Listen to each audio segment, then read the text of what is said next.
Hola a todos, esperamos que estén muy bien. Y bueno, aquí estamos en un nuevo encuentro por este canal para continuar con esta segunda parte del trabajo Espiritismo y Educación encarado por don Luis Haddad, fundador de nuestra institución junto a su esposa, Mónica Ferri. Trabajo donde se resalta el valor y la necesidad de aprender la doctrina espírita en forma sistematizada. Los centros espíritas son, sin duda, lugares de auxilio, pero es indispensable el ayudarnos a nosotros mismos a la hora de cambiar nuestra realidad para mejor. Y parte importante de esta ayuda es el estudio. Veamos, en relación a esto, qué nos dice Luis. Alcanzar el asentamiento y el equilibrio se consigue con el auxilio y el apoyo ajeno. Pero para sustentarlo es necesario poder desenvolverse a través del esfuerzo y la capacitación que nos proporciona el aprendizaje y la educación. De ahí la necesidad de las escuelas, porque hay una doctrina para aprender, para entender, para absorber, que encierra conocimientos actualizados de ciencia y filosofía. Las personas que creen no tener necesidad de ellas, que el consuelo momentáneo es suficiente, que basta el pase o el tratamiento espiritual, que no hay necesidad de ir más allá de la lectura esporádica y metódica de sencillos mensajes, o simples temas de libros tomados al acaso,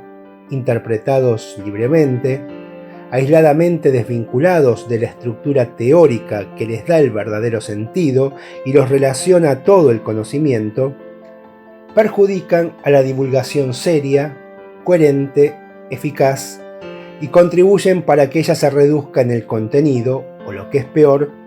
se la encuadre de conceptos extraños, formando sincretismo, provocado por las interpretaciones erróneas hechas por aquellos que,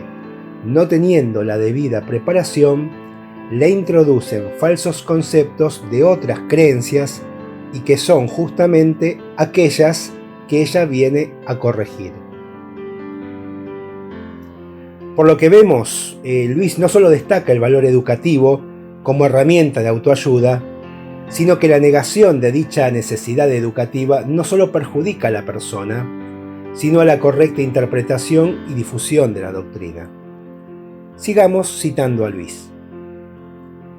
La enseñanza podía ser por la transmisión oral hecha de generación a generación, cuando el conocimiento era reducido y todavía en la infancia de la humanidad. La propia transmisión de una profesión podía ser hecha de padres a hijos desde un punto de vista práctico, porque la vida era más simple y las técnicas primarias. Pero esto ya no puede ser hecho hoy. Con la vida enriquecida de técnicas avanzadas, cimentadas en teorías y vastos conocimientos,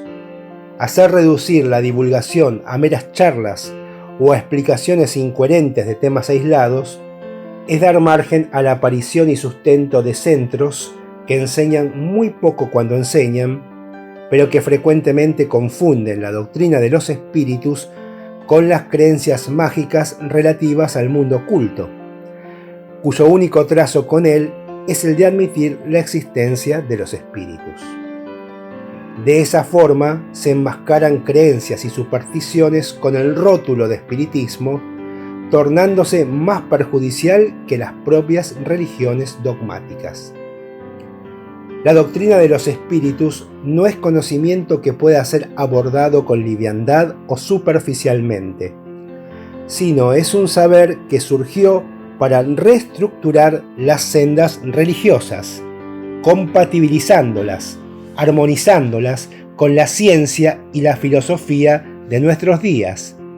equiparándolas a todas en la consideración del desenvolvimiento del individuo y de la sociedad, en consonancia con el nuevo mandamiento traído por la tercera revelación. Amaos e instruíos, que coloca la instrucción y el amor en el mismo nivel. Como podemos apreciar, se hace imprescindible ponernos como meta el estudio correcto del espiritismo, para comprenderlo más apropiadamente en todos sus matices, y para poder realizar una divulgación digna del legado de Allan Kardec, quien en un arduo trabajo y con un gran compromiso con el mundo espiritual, se abocó al estudio sistematizado, empírico y racional en lo que hace a las relaciones del mundo invisible con el mundo corpóreo, para darle así a dicho fenómeno un marco doctrinario apoyado en una fe razonada, libre de misticismos y supersticiones. Ahora bien, cuando hablamos de educación, hay un aspecto complejo e importante que tiene que ver con los sistemas educativos. Hay un sitio primario de la educación que está ligado a nuestro hogar, donde recibimos las primeras y las más importantes nociones familiares, sociales y morales. Y hay otro ámbito que es la escuela, donde generalmente las herramientas que se nos brindan apuntan principalmente a nuestro desarrollo intelectual, es decir, a la adquisición de los conocimientos necesarios que habrán de facilitarnos en el futuro nuestra inserción en el campo laboral. Dicho esto, y considerando incompleta la enseñanza clásica que solemos recibir desde la niñez, vamos a abordar el segundo punto de este trabajo de Luis, llamado renovación de los sistemas educativos. Y vamos a ver qué tiene Luis para decirnos al respecto. Desechando a priori la posibilidad de contribuir en el plano público en forma eficaz y tangible a la renovación de los sistemas educativos que se propagan a través del Congreso Pedagógico, en razón del concepto materialista que impera en la manera de pensar en cuanto a la formación intelectual y profesional que sin duda alguna se va a traslucir y evidenciar en los planes y normas para la puesta en práctica de la renovación del sistema educativo nacional, que se debe encarar no solo en cuanto a la forma o sistema, sino también esencialmente en cuanto al contenido. Por eso, las instituciones espíritas deben ser fundamentalmente centros de educación espírita, que complementen la enseñanza oficial y para ello deben estar preparadas y organizadas de tal forma que puedan cumplir acabadamente dicho cometido. Es evidente que, dada la mirada materialista de la sociedad, que se preocupa más en la construcción de ciudadanos eficientes, más que en seres probos e integrales, se hace necesario el aporte que en la medida de lo posible puede ofrecer la doctrina a través de los centros espíritas. Y continúa Luis al respecto. Si tenemos en cuenta que la autoridad pública se ocupa de la educación intelectual del ser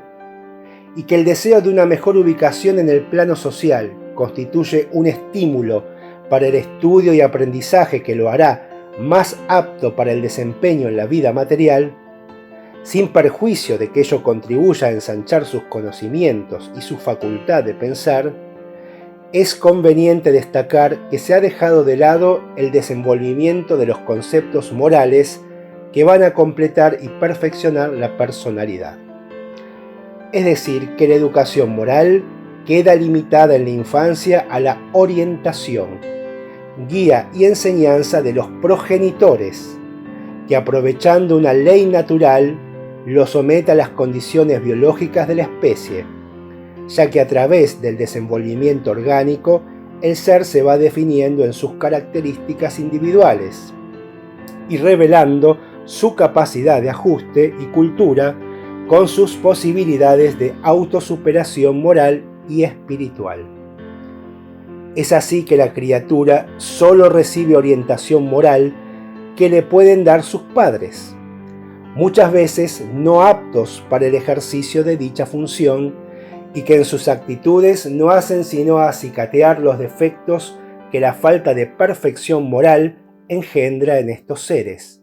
costumbres, acciones y reacciones perniciosas a través del egoísmo, la vanidad, la envidia, el celo, la avaricia, el odio, etc. Al respecto, Allan Kardec, en la Revista Espírita del mes de febrero de 1864, en el artículo Primeras lecciones de moral de la infancia, presenta ejemplos característicos y clásicos de exacerbar las pasiones latentes en los niños, como consecuencia del desconocimiento de los efectos que van a tener en la mente de estos seres, que a través de su continencia de origen biológico pueden aprovechar a realizar una adecuada siembra que contribuirá sin duda a una buena cosecha de la encarnación a través de actitudes y virtudes aprendidas, que desplazarán las viejas costumbres con reacciones producidas por defectos arraigados en pasiones y deseos no contenidos por falta de una orientación adecuada. Bien, tenemos que recordar desde la mirada espírita que este mundo no es una morada de espíritus excelsos. La sublimación de los tesoros morales es un desafío para todos los que habitamos el globo, sin importar el rol que estemos desempeñando, ya sea el de hijos o el de padres. Por otra parte, no debemos olvidar que necesidades evolutivas y procesos de causa y efecto nos colocaron en el contexto familiar que nos corresponde. Y este contexto no es necesariamente armónico ni siempre está caracterizado por la presencia de buenos valores. De ahí la apropiada reflexión de Luis y el ejemplo que brinda al respecto Allan Kardec. Redondeando esta parte del trabajo, sigamos viendo qué nos dice Luis. El concepto espírita de la educación nos presenta dos aspectos fundamentales: el proceso de integración de las nuevas generaciones en la sociedad y en la cultura del tiempo, y el proceso de desenvolvimiento de las potencialidades del ser en existencia, con vista a su destino trascendental. Cada ser trae consigo, en cada existencia, los resultados de su desenvolvimiento anterior en existencias pasadas. Ese resultado se encuentra en estado latente en su inconsciente, pero desde los primeros años de vida comienza a revelarse en sus tendencias y en el conjunto de manifestaciones de su temperamento. Y cabe a los educadores espíritas observar y hacer observar esas señales y orientar su ajuste a las condiciones actuales, corrigiendo las deficiencias y las exageraciones en la medida de lo posible y al mismo tiempo propiciando nuevos desenvolvimientos en la actual existencia. Muchas veces nos preguntamos cuándo tendremos un mundo mejor, típica pregunta. Y la respuesta es simplemente cuando tengamos seres mejores en la Tierra. Y seres mejores implica seres con altos valores morales, es decir, seres que miren y vivan la vida desde un punto de vista espiritual y no material. Seres que abriguen la certeza mediante la fe razonada que propicia el estudio de las leyes divinas, que los bienes terrenales son transitorios y que con lo único que nos quedamos al partir de esta tierra es con nuestra alma y todo su bagaje de conocimientos y por sobre todo con sus conquistas morales, que son al fin y al cabo las que han de determinar nuestra felicidad futura. Y sin duda alguna, en búsqueda de este objetivo, la doctrina espírita tiene mucho para decir y para sumar. Gracias por acompañarnos y los esperamos en un próximo encuentro.